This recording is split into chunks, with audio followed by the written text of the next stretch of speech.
When Jeremy Hunt stood at that dispatch box opposite Keir Starmer in the House of Commons last week, it was the first time in 7 years that a Labour leader had occupied that position.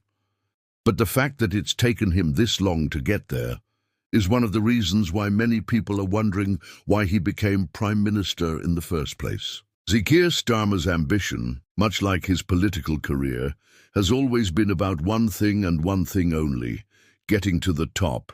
And when he decided that he wanted to be Prime Minister, he did what any sensible politician would do.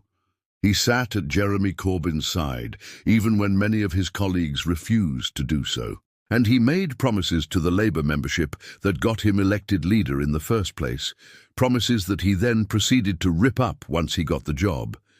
He made new promises, though, ones that would get him through the door of number 10.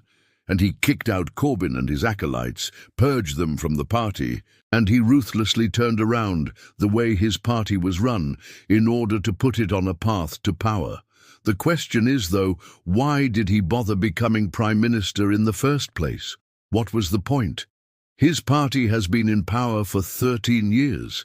They've just come off the back of a huge majority win. There's a whole generation of voters that have known nothing but Labour rule.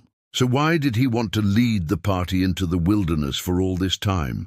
Why did he spend almost a decade in opposition? Well, some might say it was because he didn't really believe that he could win in 2019, that he thought that a Labour victory just wasn't possible under Jeremy Corbyn's leadership, and that he wanted to wait until he was the one leading the party before he set his sights on the prize. But that doesn't really wash, does it? Because by waiting, he was seen as being complicit in everything that was bad about Corbyn's tenure. He was seen as one of the people responsible for the anti-Semitism that engulfed the party. He was seen as one of the people responsible for the way that it became a breeding ground for terrorists. And he was seen as one of the people responsible for making it unelectable. So no, it seems that Keir Starmer didn't really have any other choice but to lead his party to victory in 2023.